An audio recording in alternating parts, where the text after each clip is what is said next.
Hello and welcome to So Divine. I'm Megan Skinner. And I'm Stephanie Gailing. And this is our monthly astrology and tarot podcast where we take a look at the celestial landscape, what's happening in the stars. We pick a tarot card to fit the vibe, all with a mind's eye towards inspiration and helping you to lead a more conscious life. So hello, Stephanie. Hi, Megan. Hello, happy February. February it is. Yes, it is. And so we are going to dig right in and take a look at what's happening astrologically.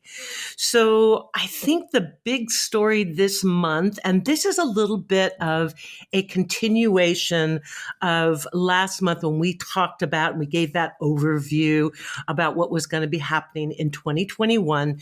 One of the big themes or one of the big happenings for this year is the Saturn-Uranus square. Saturn is in Aquarius, Uranus is in Taurus, and they are squaring off together.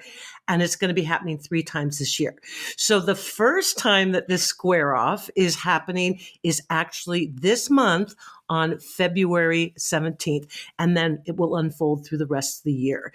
So let's start today by just kind of unpacking that. Let's talk a little bit about what does this mean, Saturn square Uranus? Yeah. And so like we shared last month, like last year, 2020, like the central astrology lineup was the pair of the Saturn Pluto conjunction and the Jupiter Pluto conjunction. This year, the hallmark alignment is this square between Saturn and Uranus. So a square is like this, right? It's like a this square, there's a square off, right? There's like a conflict that needs to be resolved. So we have Saturn, which is the old guard, the conservative ways, history, authority, what came before, the rules, squaring off with Uranus that says, yeah, that might be your way, but there's a better way, right? Uranus like fights for freedom, and, Saturn's very reliable and sort of prizes itself on its reliability. Whereas Uranus is more like thinks reliability is unreliability, right? It's like making a new pattern, throwing things sort of out of order to create a new order. So, that's just the beginning. So back to you, Megan. But and I like that we're talking about this theme of a new order, because I do think that, again, we talked a little bit about last month about the big shift, after the great conjunction, that we're really shifting from that element of earth into the element of air. And so there is kind of a whole new, order that we're shifting into on the planet. And when we're talking about Saturn, and Aquarius, they're not comfortable bedfellows, right? As you're saying, because Saturn is so rigid and strict, and Uranus is like let's blow the roof off, right? So, and it's interesting because I wrote down in my notes here, Stephanie, because you said this, so I'm gonna give you credit for this quote here, which is Saturn relies on history, and Uranus makes history. And I thought, wow, that's such a great way of saying it. Wow, did I say that? I love that. I take notes every time we talk, Stephanie. You have some real pearls. And so it does feel like, right, this like old guard, new guard, like let's follow the rules, let's break the rules. And then also like, what is order, right? Like, is order the staying with the old order, or do we actually need a new order? But it does feel like it's a real shake it up time. Right. It's a real, all of our favorite like Uranus sort of turn of phrases. What's that word? It's like expect the unexpected, the out of the blue, the surprise, the letting yourself be surprised. The stay bouncy. Don't forget stay bouncy. Yes. So I think it's going to be chaos. I think there'll be chaos, right? I think there'll be sort of like, say it. I was like, can I say it? But like chaotic in terms of just like being pushed and being pulled and not really knowing like what's around the corner. But the thing with that is it's one thing if we know that that might be sort of the landscape. So we expect the unexpected, but it's also, how do you use that? How do Mm. you surprise yourself? How do you let yourself take a detour? How do you be inventive? Like, I feel like that's part of the promise of this year. Yeah, yeah, for sure. And I think that that to me is some to some degree the beauty of astrology. It gives us kind of this lens to, look at things differently and, to work with what the energies are. And to some degree, if we hadn't just been through 2020, I would almost say, gosh, this sounds kind of exciting. We get to break apart what's not working. We get to recreate. We get to be innovative. We get to reinvent. But I think that we're all so shell shocked.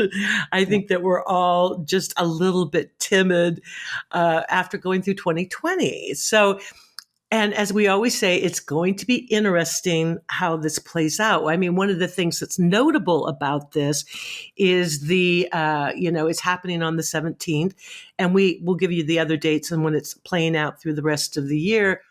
But that's the day, if there is in the US here, if there is going to be an impeachment, that would happen on the vote would happen on that day. Well, maybe around that day for sure. Around Because that I day, think the yeah. trial starts at least now, right? Because again, who knows? I mean, I think we all need to leave Right. ourselves being in wonder, like not something says that it's going to happen, but will it happen?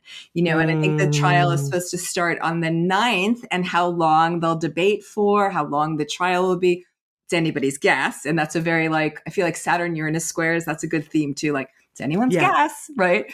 So it'll be somewhere around that. But it does feel like that this is in the middle of the month, this Saturn Uranus square. It does feel like it does flow very reflectively with this impeachment trial. I Yeah. mean, And because it's new and shocking. Like nobody's been done yeah. twice, and so a non-sitting president has never been gone through a trial.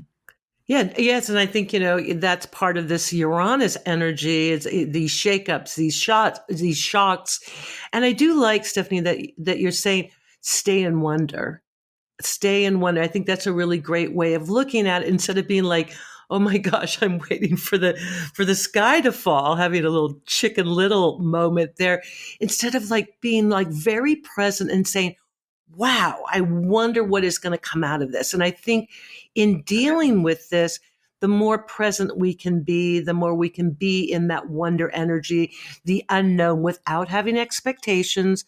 Uranus, I don't think likes expectations, without going back to, the pre-approved way of doing things. I Mhm. think it's going to give us a lot more opportunity to be in a certain kind of flow.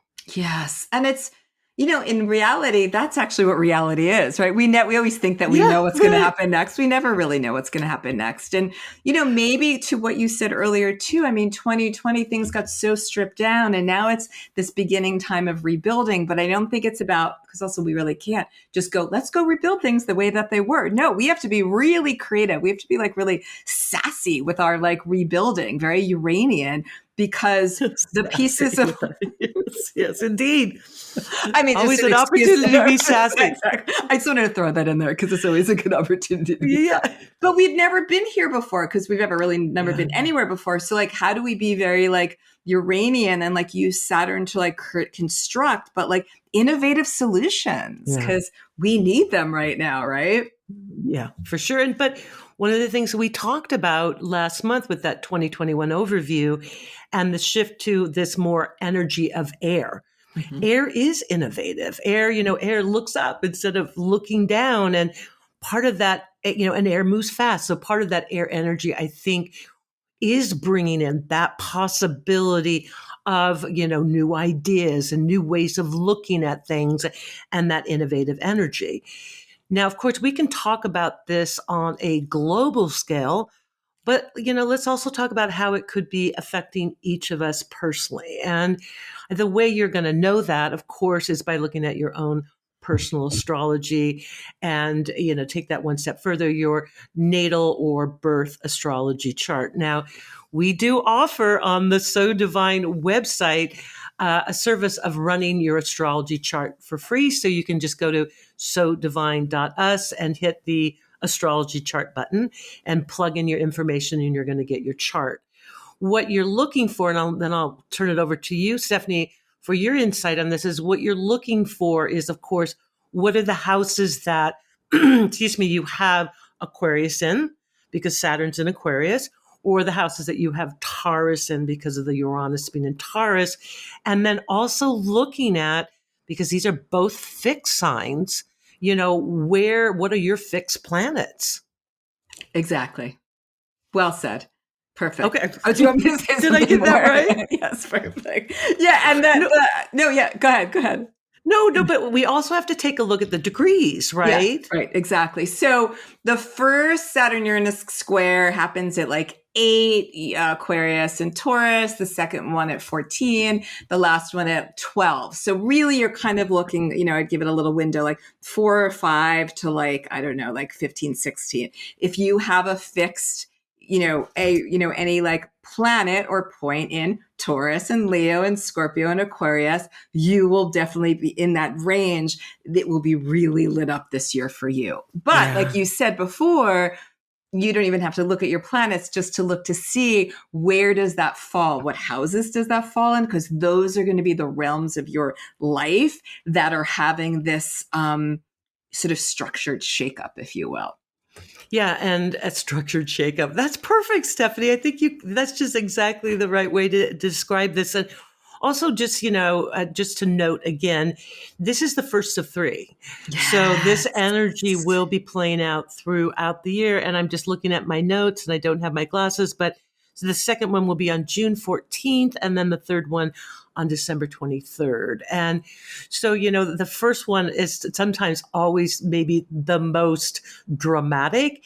And then maybe by the second pass or the second time, maybe I'm starting to get this.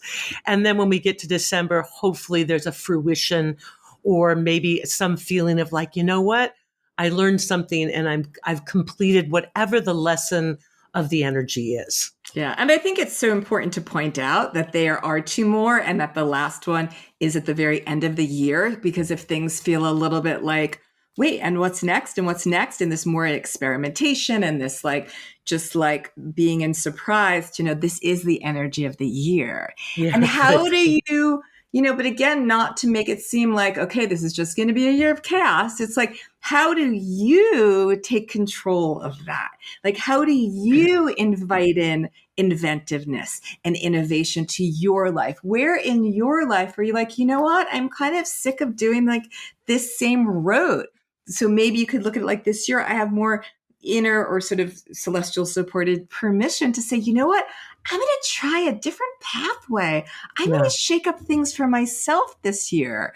And I think that is really helpful, because also then you see the creative constructiveness of that shakeup, so that when you're seeing it on the outside in the world, it seems less unnerving, if you will. Yeah. And I think, it's like, I like the element of permission to break the rules. So whatever, your structure was, whatever the rules were, however you might have set it up, this is a time where you can break free with that. And one of the things about Uranus, I think, in all that air is you can experiment. You've got time to like, well, I'm going to try this and I'm going to try something new. I also think it's really being open to where the opportunity shows up. So if something does get shook up, if something does happen, to really embrace that opportunity for this kind of self-reinvention. I love that. I love that what you said too about like, maybe it's like make the rules, break the rules. Like, when do you make the rules, break the rules? Or you're making up new rules by breaking old rules. So yes, exactly. all for this reinvention, or like we talked about in our last conversation, right? About pivoting. Like, this is the year of the pivot. Yes, the year of the pivot. Exactly. Okay, so let's bring in another element to the mix, because this month we do have a Mercury retrograde. Oh yeah, that and those Mercury retrogrades, and we could always do our little Mercury retrograde speech, which is, do not fear the Mercury retrograde. It's an opportunity to realign, step back, refocus, all that kind of stuff. So the Mercury retrograde is going to be, it actually started It's already in play. It started at the end of January, and it's in the sign of Aquarius. And what's interesting about this is it's actually going to be hitting this triple conjunction. I'm going to let you unpack that, Stephanie. The triple conjunction, this almost like 3 scoops of ice cream, that is going to be happening in Aquarius as well mid-month. Yes. So we have these 3 planets, Mercury, Venus, and Jupiter. Wish I had 3 hands. All in Aquarius, all pretty much like budding up the mid-month. Let's see here. The dates are, and the sun is sort of in there as well. Like February 11th is the Venus-Jupiter conjunction. February 12th is the Mercury-Venus conjunction. And then the 14th, Valentine's Day, is the Mercury-Jupiter conjunction. So like, I kind of like to see it like, here's Mercury and Venus, right? Like speaking Mercury or understanding Mercury, your values, Venus, what's rich to you, Venus, issues related to relationships. So maybe having more of a clear idea, but from a different vantage point, because it's Mercury retrograde, who and what, like make your life rich. Like how, and understanding more, maybe how can you bring your value to the table more, whether it's like in your relationship or with your work or with your community, right? So it's that understanding of value, and Jupiter just makes everything bigger. So maybe we're really focused on that. We're really focused on trying to find those words or that understanding or, love or pleasure or beauty is like really like top of mind. Yeah. And don't you think with the Mercury being retrograde and all that, it kind of pulls it back a little bit and gives us that opportunity to slow it down, to contemplate, to maybe look deeper at those aspects. Yeah, that's really beautiful, right? Like don't go with assumptions, which also feels very like Saturn, you're in a square, right? Not like, oh yeah, I just assume that this is like who's important to me, what's important to me, what I value. It's more of like, don't go with those assumptions and be like, let me reflect upon that. Let me see if I can pull this from a deeper part within myself. Right. And I'm thinking as well, new moon in Aquarius, this is going to be joining in all of this. So we'll have that little bit of that new moon, new beginnings, new openings, new awakening energy and all this. And, honestly, Stephanie, as we're talking about it, I'm like, and you use this word already, this feels like it could be kind of rich. Really rich, right? Like, and again, that's really good point, right? Because the new moon, it's like, then something begins. Like, what are you maybe wanting to like invoke or begin when it comes to art, your heart, beauty, relationships, finding the words or the platforms to express that. But to your point, which is such a good point, maybe it's not even yet like an external expression. It's just like, let me dig in and like really see like in the core of my heart, like what has beauty and what has value. And maybe it's about community, and maybe it's about like how we can make the world a better place, given that it's like in Aquarius.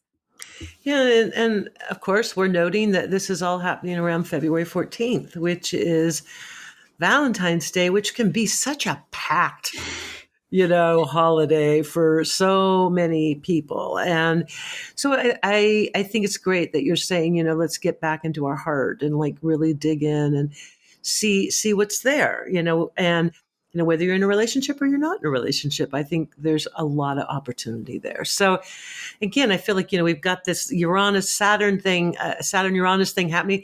And then it feels like we have this kind of like rich interlude that is going to be playing out, especially mid-month while all of this is going on as well. So that feels like almost like a nice little balance point. I think so too. Like, I didn't think about it until you just said that, but that's like something in there, like that's like the steadying force. Like if the Saturn Uranus square feels like unsteadying, maybe like the steadying force is to come back to yourself. Like, what is it that I really value? What is it really that is true and rich for me? Yeah. Yeah. Okay. Well, we cannot finish our astrology without giving an ode to the full moon. Here's our ode to the Virgo full moon. And this one's not heavily aspected, right? On that. So we've got, it's like, it feels like a pretty sounds a little strange, like a pure Virgo full moon. And so, we can like really dig into some of those Virgo energies, which to me, when I think about Virgo, I do think about nurturing and body and well-being and really looking at our daily routines and how we take care of ourselves. And I love that you use the word pure because that's so Virgo, So right? Virgo, right? And it's right. It's on February 27th. So the sun's in Pisces, the moon's in Virgo, also that like healing orientation, service orientation, compassion. And to your point, like the body, right? Maybe it's about like health and healing, but on like a multifaceted level because of that Yeah. Pisces. Yeah. Yeah. That was a good ode. That was a nice ode. Was that a good ode to a Virgo moon? Yes, I'm going to be writing poetry soon, I'm sure. All right, so it's time for the tarot card of the month. I feel like we should have a little special music for that. And the card that I chose for February is actually the Two of Pentacles. And in the Tarot, Pentacles are the realm of Earth. And Earth is very much about the material world. It's about money. It's about body. It's about, being in the here and now. But what's interesting about the Two of Pentacles and kind of why I thought about it for this month is they actually say the Two of Pentacles is one of the most spiritual of the pentacles, because pentacles are usually about the mundane and the material world. But the Two of Pentacles is very much about alignment. And it really speaks to the idea, it kind of speaks a bit to that as above, so below, in the idea that if we are aligned with our higher purpose or our higher destiny, then what we're going to be manifesting, which is a real earth term, manifesting in the world is going to be even more abundant and even more sweet. And the thing about the Two of Pentacles, it's two. Twos have so much to do with harmony and balance and centeredness, right? And in a lot of decks, you'll actually see this image, and I'm sure it's familiar to many of you, of a man, and he's like juggling the two coins. Oh, yes. And then there's an affinity symbol around it, which is this representing this as above, below, the eternal flow, being in that kind of harmonious flow. And it also speaks a lot to change. And this is another reason why I thought about this card is it really speaks to changing energies. And with the Two of Pentacles, oftentimes, because it's pentacles, you'll see those changes in your finances or in your monies or how you relate to the material world. And it really speaks to embracing that change. That change is your friend, to be not get stuck, not to hold on, but becoming more in that flow. We're talking about staying bouncy and pivoting and, having no expectations. It's like being open to that change is going to allow you to be more in that flow. So it's actually, really, I love the Two of Pentacles. I think it's a great way of looking at your money and finances and the earth realm on kind of a higher level. It's such the perfect card, right? I mean, in terms of helping us to navigate. Yes, I know. Of course, yeah.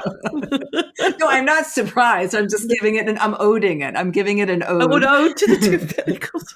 Just that whole, like, how that Uranus and Taurus, right? That like the change when it comes to the material or to the money. And with that focus of Venus because of that triple conjunction, it's so nice. Yeah. Thank you for So that. it's just another way of saying, be flexible, be in the flow. I'm trying not to say stay bouncy.